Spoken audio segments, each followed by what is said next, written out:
قربان جائیے قرآن مجید کی فصاحت و بلاغت اور اس کی جامعیت کے اوپر معانی کا اور مضامین کا ایک سمندر ہے یہ سورہ، فقط 18 آیات، 4 مضمون ہیں جن کے اوپر بات کرنا مقصود ہے اس سورہ میں سے۔ نمبر 1 تو یہ ہے کہ آقا کریم سید المرسلین حضور پاک علیہ الصلوۃ والسلام کی ذات عالیہ، آقا کریم علیہ الصلوۃ والسلام کی مجلس مبارک اور حضور پاک علیہ الصلوۃ والسلام کے اہل خانہ اور حجرات اور گھر، ان سب کا تقدس اور ان کے آداب کا تذکرہ ہے سورہ کے آغاز میں۔ یہ جو لفظ ہے الحجرات، یہ آگے آیہ نمبر 4 کے اندر حضور پاک علیہ الصلوۃ والسلام کے حجروں کا ذکر ہے کہ جن میں ہماری مائیں امہات المؤمنین آقا کریم علیہ الصلوۃ والسلام کی ازواج مطہرات رہا کرتی تھی۔ حجرات چھوٹے چھوٹے سے ہوتے تھے، علماء سیرت نے ان کا نقشہ بھی کھینچا ہے کہ بمشکل جو ہے وہ کوئی 5 فٹ یا 6 فٹ اس کی ہائٹ ہوگی، پردے لٹکے ہوتے تھے، اور بظاہر یہ جو گھر نما جنت نما گھر تھے، بظاہر اللہ رب العزت نے اس طرح سے ایک فقر کی صورت بنائی ہوئی تھی۔ آقا کریم سید المرسلین حضور پاک علیہ الصلوۃ والسلام اور اہل بیت کا جو فقر ہے یہ اختیاری تھا، میں کئی دفعہ اس کے اوپر بات کر چکا ہوں۔ فقر کی 2 قسمیں ہوتی ہیں، ایک فقر اختیاری ہوتا ہے، ایک فقر اضطراری ہوتا ہے، فرق ہے دونوں میں زمین و آسمان۔ حضور پاک علیہ الصلوۃ والسلام کا جو فقر تھا اہل بیت کا وہ اختیاری تھا، خود سے حضور پاک علیہ الصلوۃ والسلام نے اپنے لیے پسند فرمایا ہوا تھا، ورنہ احد پہاڑ بھی سونے کا ہوتا ہے۔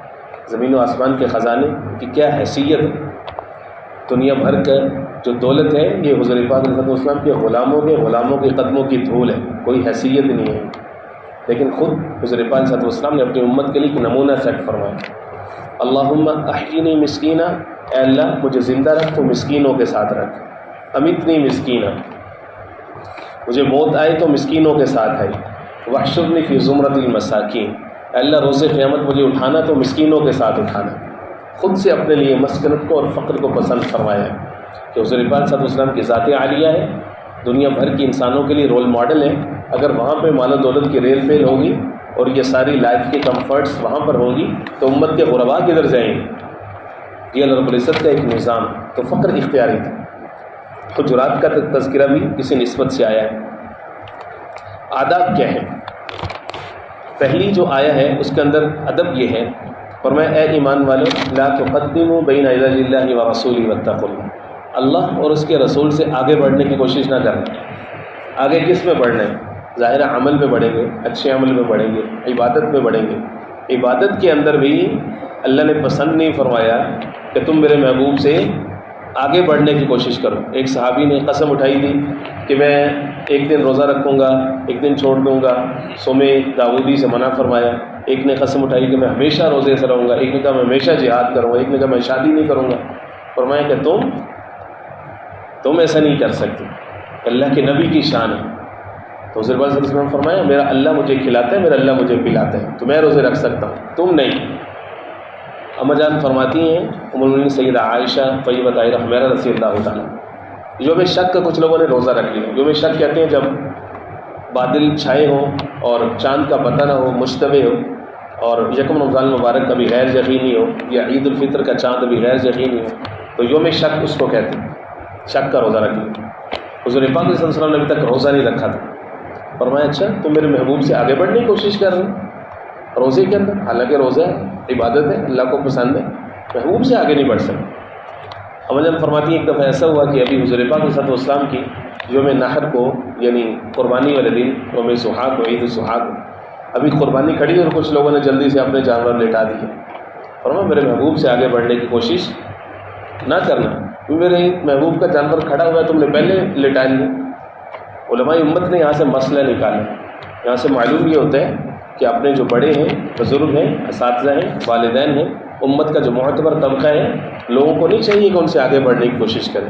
یہ سخت توہین ہے، بے ادبی ہے، ان سے آگے بڑھنے کی یا ان کو زج کرنے کی، ان کو نیچا دکھانے کی کبھی بھی جرات نہیں کرنی چاہیے۔ ابو درداء رضی اللہ تعالیٰ عنہ بڑے ذو القدر صحابی، حضور کے بڑے پیارے صحابی، آ رہے تھے حضور پاک صلی اللہ علیہ وسلم کے پاس، دیکھا جناب سیدنا ابوبکر صدیق رضی اللہ تعالیٰ عنہ بھی آ رہے ہیں، تو وہ تیزی کے ساتھ، ہو سکتا ہے حضور پاک صلی اللہ علیہ وسلم کی زیارت کے شوق میں تیز آ رہے ہوں، سیدنا ابوبکر صدیق کو کاٹ کے آگے نکل گئے۔ حضور پاک صلی اللہ علیہ وسلم نے برا منایا، فرمایا ابو درداء تجھے پتہ ہے کہ ابو بکر کے علاوہ کوئی ایسا شخص ہی نہیں ہے کہ جس کے اوپر جو ہے وہ سورج کا بھی طلوع و غروب ہوا، میری امت کا سب سے بہترین شخص ہے، اس سے آگے تم نکلنے کی کوشش کر، فقط چال کے اندر آگے نکلنا پسند نہیں ہے۔ حضرت صلی اللہ علیہ وسلم کے ایک صحابی ہے، ان کے ساتھ ان کا نوجوان بیٹا بھی تھا، دونوں آئے سواری باندھی حضور پاک علیہ السلام کی طرف آئے، تو شوق زیارت میں وہ جو نوجوان تھا وہ تیز قدم بڑھا رہا تھا۔ جب پہنچے حضور پاک علیہ السلام کے پاس، آقا کریم صلی اللہ علیہ وسلم نے ناپسند فرمایا، تمہارے والد آ رہے ہیں، تم ادب کے ساتھ ان کے پیچھے پیچھے آ جاؤ، تم ان سے بھاگ کے آگے آ رہے ہو۔ فرمایا 4 چیزیں یاد رکھو جو تمہارے والد ہیں نا، نمبر 1 کبھی ان کو نام سے نہ پکارنا، نمبر 2 ان سے پہلے مجلس میں نہ بیٹھنا، نمبر 3 اور قدموں میں چلتے ہوئے ان سے آگے بڑھنے کی کوشش نہ کرنا، اور گفتگو میں کبھی ان سے پہلے آغاز نہ کرنا، ان سے پہلے نہ بولنا، یہ آداب ہے۔ اسی طرح سے علماء امت، اتقیاء، صلحاء، نجبا اور جو بھی معاشرے کے معزز افراد ہیں، فرمایا ان سے آگے بڑھنے کی کوشش نہ کرو، یہ سارا اس آیت سے ثابت ہوتا ہے۔ یا ایھا الذین، فرمایا العلماء ورثۃ الانبیاء، جو علماء ہیں یہ انبیاء کے وارث ہوتے ہیں، اور جو انبیاء ہوتے ہیں فرمایا لا یورثون دینار ولا درہم، ان کی جو وراثت ہے وہ دینار و درہم کے اندر نہیں چلا کرتی، ان کی وراثت علم، فضل اور حکمت کے اندر چلا کرتی ہے، اور علماء ان کی اسی لیگیسی اور روایت کے امین ہوتے ہیں جو امت کو انسانوں کی رہنمائی کا فریضہ سر انجام دیتے ہیں۔ فرمایا ان کے بھی یہی آداب ہے۔ آیت نمبر 2 کے اندر کچھ مزید آداب ہے۔ فرمایا اے ایمان والو لا ترفعوا اصواتکم فوق صوت النبی، میرے محبوب کی آواز سے تمہاری آواز اونچی نہ ہونی چاہیے، سخت بے ادبی ہے، سخت بے ادبی ہے۔ عزت بخاری کہنے لگے بارگاہ ایست زیر آسماں از عرش نازک ترس، نفس گم کردہ میں آیت جنید بایزید و بستامی، یہ جو بارگاہ ہے یہ عرش سے زیادہ نازک ہے۔ اس محفل کے اندر جنید و بایزید بستامی جیسے بزرگ وہ بھی اپنے سانس روک کر کے آتے، خاموش ہے دل، بھری محفل میں غرانا نہیں اچھا، ادب پہلا قرینہ ہے محبت کے قرینوں میں۔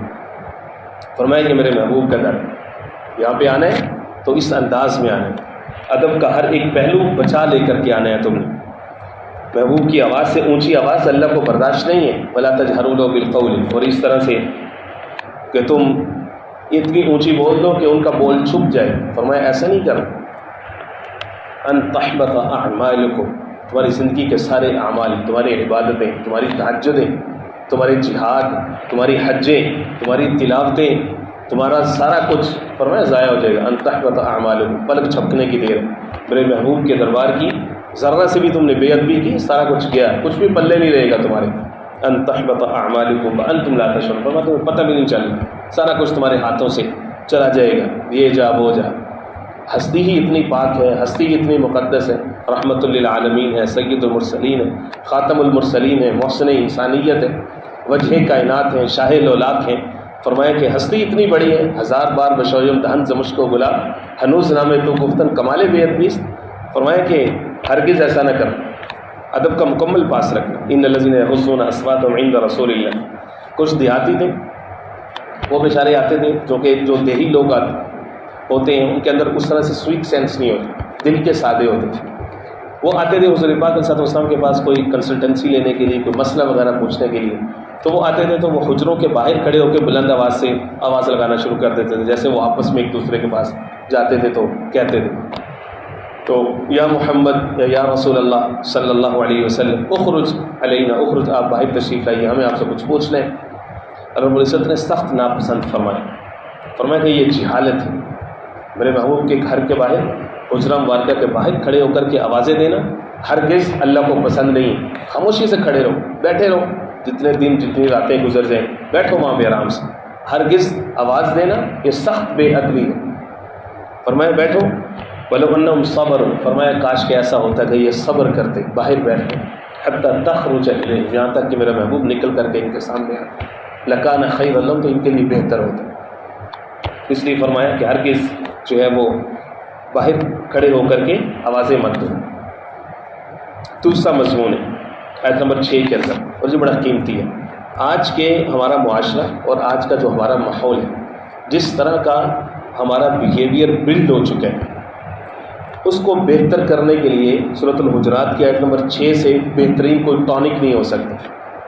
ہمارے یہاں رواج کیا ہے، ذرا سے کسی کے بارے میں کوئی بات نکلی، ابھی اس کی تحقیق نہیں کرنی، سوچنا نہیں کہ اس کے کانسیکوینسز کیا ہوں گے، میرا آگے بات کرنا یا پھیلانا یہ اس کی لائف کو اور اس کے بزنس، اس کی فیملی، اس کی رسپیکٹ، اس کی پرسنل لائف، اس سب کے لیے وہ تھریٹ بن سکتا ہے، خطرہ بن سکتا ہے، اور اس کی ہر چیز جو ہے وہ خطرے میں پڑ سکتی ہے۔ یہ سوچے بغیر بات سنی اور وہ پھیلا دی، اور اتنی تیزی کے ساتھ آج کل سوشل میڈیا کا زمانہ ہے، تو جب تک وہ بندہ بیچارہ وضاحتیں دیتا پھرے گا وہ بات کی بات، لیکن جس نے شیطانی چھوڑنی ہوتی ہے وہ چھوڑ دیتا ہے بس، اس کے بعد کیا ہے، معافی بھی مانگ لو تو وہ تو کبھی تلافی نہیں ہو سکتی جس کی عزت خراب ہوگی۔ سنیں اللہ کیا فرماتے ہیں، اے ایمان والو ان جاءکم فاسق بنبأ فتبینوا، اگر تمہارے پاس کوئی فاسق کوئی خبر لے کر کے آئے فتبینوا تو خوب تحقیق کر لو پہلے اس کی کہ وہ بات کیا ہے، اس کا معاملہ کیا ہے۔ فتبینوا ان تصیبوا قوما بجہالہ، اس سے پہلے کہ تم کسی قوم پر حملہ آور ہو جاؤ، فتصبحوا علی ما فعلتم نادمین، اور بعد میں جو تم نے کیا تم اس پر شرمندہ ہونا پڑے۔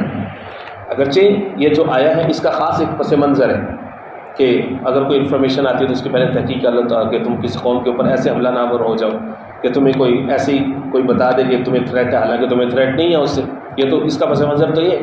لیکن قرآن مجید اصولوں کی بات کرتے ہیں جو زندگی بھر کے لیے اصول ہوتے ہیں۔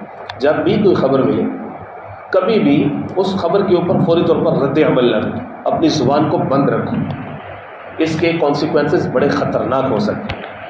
اتنے لوگ کانوں کے کچے ہیں، اتنے رشتہ داریاں، اتنے تعلقات، اتنی پارٹنرشپس، اتنی فرینڈشپس، اتنی زیادہ ڈائیورس، اس کا سبب زبانوں کی تیزی ہوتی ہے۔ ادھر سے خبر سنی، ادھر سے بات سنی، اور یہ وہ پھیلا دی، پتہ نہیں واٹس ایپ کے کتنے گروپوں میں ٹھا سب طرف پھیلا دی۔ یہی حال نوعمر جوڑے کہ جن کی شادیاں ہو جاتی ہیں ان کے یہاں بھی یہی کچھ ہوتا ہے، چونکہ ہم اپنے نوجوان بچوں بچیوں کو شادی کے لیے ٹرین نہیں کرتے، بس صرف ان کو یہ بات پتہ ہوتی ہے کہ ہم نے شادی کے بعد ہنی مون پہ جانا ہے، شمالی علاقہ جات میں جانا، سوئٹزرلینڈ جانا، ترکی جانا، فلاں جگہ پہ جانا۔ دینی احکام ان پر کیا لاگو ہوتے ہیں، ان کی ذمہ داریاں کیا ہیں، ان کی لائف میں کیا چینج آئے گا، دونوں کے ساتھ ایک ایک نئی فیملی پوری جڑ رہی ہے، اور اس کی وجہ سے ان کو ذمہ دار بنانا ہے، ان کو کیا کیا چیزیں کرنی ہیں، اور ایس او پیز کیا ہوں گی، ایک نئی انسٹیٹیوشن بلڈ ہو رہے ہیں، تو یہ نہیں ٹریننگ دینی، بس ان کو یہ بتانا ہے کہ 2 دولی 4 کی طرح رج کے مشین کی طرح پیسے کماؤ اور رج کے کمفرٹس ڈھونڈو اپنے لیے، اور بس یہی تمہاری زندگی کی کامیابی۔ الامان والحفیظ۔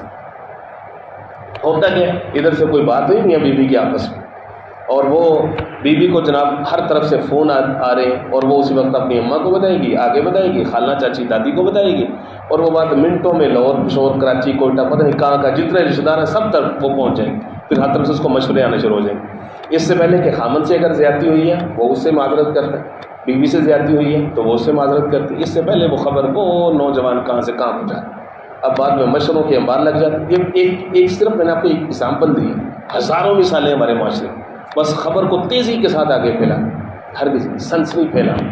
یہ جتنا ذمہ دار ہے ہمارا social media, print media, electronic media, تو میں خبر آئی اپنی زبانوں کو بند رکھیں۔ اگر کسی کی عزت کا مسئلہ ہے، کسی کی زندگی کا مسئلہ ہے، اپنی زبان کو تم بند رکھو، ہو سکتا ہے وہ اصلاح کر لیں آپس میں، ہر کسی اس کو نہ پھیلیں۔ دوسرا رکوع ہے اس کے اندر معاشرتی آداب ہے۔ یہ سورہ اگر ہمارے معاشرے کا ہر ایک نوجوان پڑھ لے، یقین مانے ہمارے معاشرے میں اتنا امن آ جائے گا، اتنا امن آ جائے گا، میرا بس نہیں چلتا کہ چوکوں چراہوں میں، بازاروں گلیوں میں، بزنس سینٹرز میں، ہر جگہ پہ چیخ چیخ کے لوگوں کو بتاؤں کہ خدا کے لیے سورۃ الحجرات پڑھ لیں۔ فقط 18 آیات ہیں، صرف پڑھو نہیں بلکہ روزانہ اٹھ کے صبح اس کو پڑھ کے جاؤ، اپنے کام کاروبار میں جب بھی جا رہے ہو، جہاں پر بھی جا رہے ہو، مرد ہو عورت ہو، وضو کرو، سورۃ الحجرات پڑھو اور پھر جاؤ، دیکھو پھر کیسے انقلاب آتے ہیں زندگیوں میں۔ آیت نمبر 11 میں فرمایا کہ اجازت نہیں کہ مرد ایک دوسرے کا مذاق اڑائے، تمسخر، عورتوں کو بھی اجازت نہیں ایک دوسرے کا مذاق اڑائیں، تمسخر اڑائیں، کسی کا رنگ و نسل کی بنیاد پر، زبان کی بنیاد پر، کسی کی عمل کی بنیاد پر کسی دوسرے کا تمسخر اڑانا، مذاق اڑانا۔ ایک ہوتا ہے مزاح کرنا، مزاح کرتے ہیں خوش طبعی کو، یہ بعض دفعہ عبادت ہے، یہ بعض دفعہ ضروری ہوتا ہے۔ ڈرائی نیچر کا بندہ نہیں ہونا چاہیے، خشک مزاج نہیں ہونا چاہیے، خوش طبع ہونا چاہیے۔ خوش طبعی کریں دوسروں کے ساتھ، ہنسیں کھیلیں کودیں، محبت کریں. حضور پاک علیہ الصلوۃ والسلام کی سنت مبارک ہے. آقا کریم صلی اللہ علیہ وسلم اسی طرح سے خوش مزاجی فرمایا کرتے تھے بچوں کے ساتھ، بڑوں کے ساتھ. ایک خاتون آئی حضور کے پاس، صلی اللہ علیہ وسلم سے عرض کی یا رسول اللہ مجھے ذرا فرما دیں کہ جنت میں میرا مقام کیا ہوگا. وہ بوڑھی تھی تو حضور نے فرمایا تم تو جنت میں جا ہی نہیں، تم نے تو نہیں جانا جنت میں. انہوں نے رونا شروع کر دیا، یا رسول اللہ کے رسول کے سو کہتے تو جنت میں نہیں جا سکتے تو سوچیں کہ کیا حال ہوگا. تو حضور پاک صلی اللہ علیہ وسلم نے دل جوئی فرمائی، فرمایا بڑھیا تجھے رونے کی ضرورت نہیں ہے، جنت میں تو جوان ہو کے جائے گی، تو بوڑھی ہو کے جنت میں نہیں جائے گی. تو مزاح ایسا ہو کہ جس میں حوصلہ افزائی کا پہلو بھی ہو اور جس کے اندر دوسرے کی حوصلہ شکنی بھی نہ ہو اور جس میں سچائی بھی ہو، جھوٹ نہ ہو. ایک شخص آیا یا رسول اللہ مجھے جو ہے وہ اونٹ چاہیے، کوئی سواری دے دے، میں نے فلاں جگہ پہ جانا ہے. حضور نے فرمایا نہیں تجھے اونٹ نہیں، تجھے میں اونٹ کا بچہ دوں گا. یا رسول اللہ اونٹ کے بچے میں کہاں سے سواری کروں گا؟ فرمایا اللہ کے بندے تو جو تو اونٹ مانگ رہا ہے وہ بھی تو کسی اونٹ کا بچہ ہی ہوگا نا. تو میں تجھے ٹھیک بات کر رہا ہوں. تو اس طرح سے حضور پاک صلی اللہ علیہ وسلم نے خوش طبعی بھی فرمائی. تو خشک مزاجی نہیں ہونی چاہیے، خوش طبع انسان کو ہونا چاہیے. یہ مزاح الگ ہوتا ہے، مذاق اور تمسخر الگ ہوتے ہیں. کسی کو ڈی موٹیویٹ کرنا یہ درست نہیں. یہ آیت نمبر 11 کہہ رہی. آیت نمبر 12 کہتی ہے کہ ایک دوسرے کے بارے میں بدگمانی نہ کرو. لوگ کیا ہے کہ یہ بڑا مسئلہ ہے، قسم سے ہر ایک بندہ دوسرے کے بارے میں اتنی جلدی گمان، اتنا ججمنٹل ہے ہم لوگ. دوسرے کے لباس، دوسرے کے کپڑے، دوسرے کی سواری، جلدی سے اس کے بارے میں بدگمانیوں کے بار لگا دیں. اس نے ایسے کیا ہوگا، اس نے ایسے کیا ہوگا، واہ کیا روزانہ ہی سواری چینج کر لیتا ہے، اس نے ایسے کیا ہوگا، پتہ نہیں اس کا کیا کاروبار. ضرورت کیا آپ کو کسی کے بارے میں بدگمانی کرنے؟ ہمارے استاد فرمایا کرتے تھے ہمیشہ دوسرے کے بارے میں اچھا گمان کرو، اچھی تعبیر کرو، دوسرے کے ہر ایک عمل کی اچھا گمان کرو. کیوں؟ فرمایا کرتے تھے کہ بدگمانی کے لیے دلیل کی ضرورت ہے اور خوش گمانی کے لیے کسی دلیل کی ضرورت ہے. زمین و آسمان کا فرق ہے کہ نہیں ہے؟ فرمایا اس طرح وہ کثیر من الظن، گمان نہ کرو دوسروں کے بارے میں. ولا تجسسوا، نہ ایک دوسرے کی جاسوسی کرو. ایک دوسرے کی جاسوسی کرنا، ٹو میں لگے رہنا، اس کی کوئی خامی کمیاں ڈھونڈنا، جس کو پنجابی میں کہتے ہیں دوسرے کو کانا کرنا. فرمایا تجسسی کی اجازت نہیں ہے. یہ صرف جو حکومت ہے یا حکومتی ادارے ہیں یہ ان کی ذمہ داری ہے کہ وہ چونکہ لوگوں کی لائف، بزنس، ہاؤسز، پراپرٹی ان کو پروٹیکٹ کرنے کے پابند ہیں، ان کی ڈیوٹی ہے، تو وہ جاسوسی ان کو اجازت ہے. لیکن لوگ پرسنلی ایک دوسرے کی جاسوسی کرنا یہ اجازت نہیں. ولا یغتب بعضکم بعضا، اور فرمایا کہ ایک دوسرے کی غیبت نہ کرو. اتنے سخت الفاظ ہیں کہ انسان کے رونگٹے کھڑے ہو جاتے ہیں. میں اس لیے عرض کر رہا ہوں کہ روزانہ صبح پڑھ کے جائیے اس کو. آیت نمبر 12 دیکھیے، فرمایا ایک دوسرے کی غیبت نہ کرو. بیک بائٹنگ، پشت کے پیچھے کسی شخص کی برائی کرنا، کسی مرد و عورت کی، کہ جو آپ سامنے نہ کر سکتے ہو ایسی بات کہ وہ سامنے آئے تو اس کو برا لگے گا، آپ اس کی بات کر رہے ہیں. ہمارے ہاں یہ غیبت اتنی عام ہے، عوام و خواص میں، علماء میں، اسکالرز میں، معاشرے کے ہر ایک طبقے میں. دوسرے بندے کو اتنا رگڑتے ہیں، اس کی عدم موجودگی میں اس کو اتنا توا لگاتے ہیں. بزنس پارٹنر، فرینڈ کا، عزیز رشتہ دار ایک دوسرے کا، بھائی ایک دوسرے کا، کسی کو نہیں بخشا جاتا. کہنے والا سننے والوں سے زیادہ محتاج ہوتا ہے. اور سب سے فیوریٹ، سب سے زیادہ مزیدار کام یہی ہے. بریانی کے بعد سب سے مزیدار کام یہی ہے، ایک دوسرے کی غیبت کرنا. اتنے لوگ مصروف ہیں، نہ علماء، خواص، سب لوگ اس کے اندر شامل ہیں. اس سے توبہ کرنے کی ضرورت ہے. ہم میں سے ہر ایک شخص اپنی زبانوں کو بند رکھنے کی ضرورت ہے. کسی کی برائی نہ کریں. کسی کے اندر کوئی برائی پائی جاتی ہے تو اس کا طریقہ یہ ہے کہ برائی ہمیشہ کسی دوسرے کی خامی وہ اس کو علیحدگی میں، خلوت میں اس کو بتائیں کہ بھائی یہ میں نے فیل کیا، تم اس چیز کو اس طرح سے بہتر کر سکتے ہو. کسی کی خوبی محفل میں کریں. ہمارا رویہ ہی الٹ ہے. خوبی کسی کے بیان کرنی نہیں ہے، کسی کو اپریشیٹ کرنا نہیں ہے. کوئی بندہ اچھا کام کر رہا ہے نا تو وہ خاموش ہو جاتے ہیں، اس کی تعریف نہیں کرتے. اس لیے اب لوگوں نے یہ سمجھ لیا کہ جب لوگ خاموش ہو رہے تو سمجھو تم اچھا کام کر رہے ہو، کیونکہ لوگوں کو توفیق تو ہوتی نہیں کسی کو اپریشیٹ کرنے کی، انکریج کرنے کی. تم نے بڑا اچھا کام کیا، یس ویری گڈ، زبردست، تم معاشرے کے لیے بڑا اچھا کام کر. تعریف تو ہم نے کرنی. اتنے کنجوس ہیں، بخل کی انتہا ہے. وہ سمجھتے ہیں کنجوسی صرف مال کی ہوتی ہے، کنجوسی تمہاری زبان کی بھی ہوتی ہے. تم کسی کو حوصلہ افزائی کرو گے تو وہ کہاں سے کہاں پہنچ جائیں. خوبی نہیں کسی کی بیان کرنی، تعریف نہیں کرنی. ہاں اس میں سے کوئی خامی نکل آئے صحیح ایک دفعہ.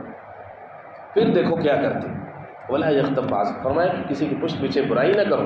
ولا یغتب بعضکم ایحب احدکم ان یاکل لحم اخیہ، کیا پسند تم کرتے کہ تم اپنے مردہ بھائی کا گوشت کھاؤ؟ وڈ یو امیجن کہ تمہارا ڈیڈ بھائی سامنے پڑا، اس کی میت سامنے پڑی اور تم اس کا گوشت کھاؤ؟ کیا تم سوچ سکتے ہو؟ قرآن کیا کہہ رہا ہے؟ فکرہتم، تمہیں گھن آئی اس ایکٹ سے. وہ ادھر ہے نہیں، گویا کہ وہ ڈیڈ ہے تمہارے سامنے نہیں، تم اس کی برائی کر رہے ہو. تو ہمارے یہاں تو اتنا کامن ہے کہ الامان والحفیظ، اس کی برائی کر رہے ہوں گے ٹکا کے، اس کی ساری خامیاں سر سے لے کے پاؤں تک ہر ایک چیز اس کی بول رہے ہوں گے. جیسے ہی وہ سامنے آئے گا، آئیے ماشاء اللہ آپ کا ذکر خیر ہو رہا تھا، ابھی تشریف رکھیں، کچھ چائے پانی. اتنا منافقانہ رویہ ہمارا قسم سے. فرمایا فکرہتم، غیبت سے باز رہو. اس کے بعد سورہ قاف ہے. سورہ قاف کے اندر ایک مضمون ہے کہ جو ہمیں بہتر کرنے میں مدد دے سکتا ہے، اپنا رویہ. فرمایا ما یلفظ من قول الا لدیہ رقیب عتید، آیہ نمبر 18. تم ایک لفظ بھی اپنی زبان سے نکالتے ہو، اللہ کہتے ہیں ہمارا اس کے اوپر ایک رقیب بیٹھا ہوا، ایک گارڈ رقیب بیٹھا ہوا، 24 گھنٹے 24/7 اس کی ڈیوٹی ہے، وہ بیٹھا ہوا ہے، تمہاری ہر ایک چیز کی وہ ریکارڈنگ کر رہے ہیں. اچھا، اب کیا ہے کہ زبان سے نکلے ہوئے الفاظ بظاہر تو ان کی کوئی باڈی نہیں ہوتی، کوئی نظر نہیں آتے. تو اب کیا کیا سائنس نے، 100-200 سال پہلے انہوں نے ڈسکور کیا کہ جو الفاظ ہوتے ہیں ان کی بھی باڈی ہوتی ہے. اب تو دنیا میں ہر چیز کو میئر کیا جاتا ہے، بارشوں کو، ہواؤں کو، ہر چیز کی سپیڈ، ہر چیز کی رفتار، ہر چیز کا وزن، ہر چیز کی باڈی، ہر چیز کو میئر کیا جاتا ہے. زبان سے نکلے ہوئے الفاظ نظر نہیں آتے، لیکن جدید سائنس نے ثابت کیا کہ اس کی بھی باڈی ہے. اور قرآن مجید کی آیت میں 1400 سال پہلے کہہ دیا تھا کہ زبان سے نکلے ہوئے الفاظ اس کو بھی ہم پروٹیکٹ کر رہے ہیں، اس کا ایک ریکارڈ ہے.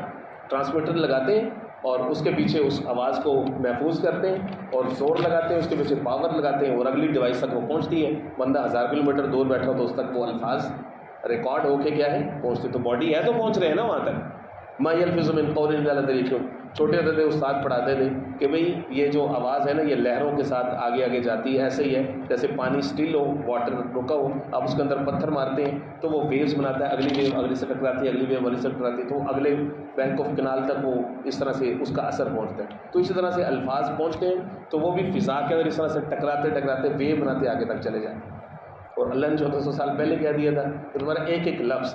یہ جو آیت ہے یہ ہمیں سیلف اکاؤنٹیبل بنانے کے لیے بہترین ٹاپک ہے کہ ہم لفظ بولنے سے پہلے سوچیں. جب ہم پڑھتے ہوتے تھے تو استاد کہتے تھے کہ ہر بات سے پہلے سوچو، پھر تولو، پھر بولو. یہ 3 سٹیپس ہیں.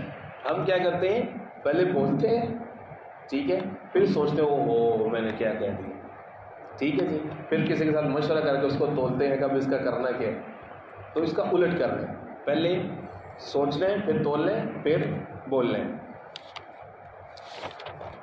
یہ گویا کہ 26 پاروں کے مضامین تقریباً مکمل ہو رہے ہیں. بس یہ سورہ ذاریات ہے 26 پارے کے آخر میں، اور اس کا ایک مضمون ہے کہ جس میں اللہ رب العزت نے متقین کے لیے انعامات کا تذکرہ فرمایا ہے اور ان کی خصوصیات یہ بیان فرمائی ہیں. کانوا قلیلا من اللیل ما یہجعون. جتنے نوجوان ہیں وہ سارے کان کھول کے سن لیں. اگر وہ زندگی میں ترقی کرنا چاہتے ہیں، کسی منزل تک پہنچنا چاہتے ہیں یا اپنے لائف کے گولز کو اچیو کرنا چاہتے ہیں تو راتوں کو اللہ کے ساتھ باتیں کرنا سیکھیں. صرف یہ مقام نہیں، قرآن مجید میں متعدد مقامات پر من طلب العلا سہل اللیال، بلندیوں کے طالب راتوں کو جاگتے ہیں. رات کا کچھ وقت اللہ کو دیں تو دیکھیں کہ آپ کے راستے کیسے کھلتے ہیں.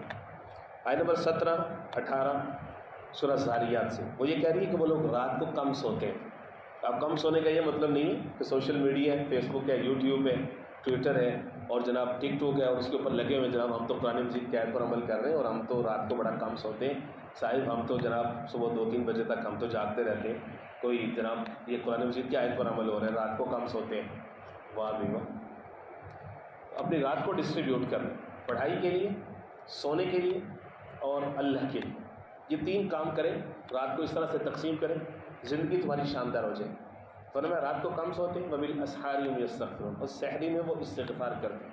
صبح اٹھنا، اللہ سے مانگنا، استغفار کرنا، یہ زندگی کو چمکا دیتا ہے، چمکا دیتا ہے زندگی کو. جب عشق سکھاتا ہے آداب خود آگاہی، کھلتے ہیں غلاموں پر اسرار شہنشاہی.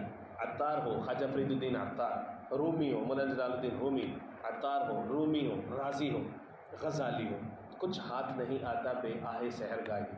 جب تک راتوں کا جاگنا نہ ہو، راز و نیاز کی باتیں نہ ہو، رونت ہونا نہ ہو، اللہ سے ہم کلامی نہ ہو، تب تک انسان کو کوئی مقام و مرتبہ نہیں ملتا. کوئی بھی چیز چاہیے، راتوں کے اوقات اللہ کی نظر کریں. جتنے بھی لوگوں نے ترقی پائی ہے، دین اسلام کی مشاہیر، جتنی بڑی بڑی شخصیات ہیں، اب ان کی زندگیاں اٹھائیں. ان کے دن گھوڑوں کی پشتوں پر گزرا کرتے تھے جہاد کے اندر، اور ان کی راتیں مسلوں کی پشتوں پر گزرا کرتی تھی. تب رب العزت ان کو بلندیوں اور ترقیوں کے ساتھ نوازا. کل سے انشاءاللہ عزیز سورۃ طور کے مضامین کے اوپر بات کریں گے. بسم اللہ الرحمن الرحیم.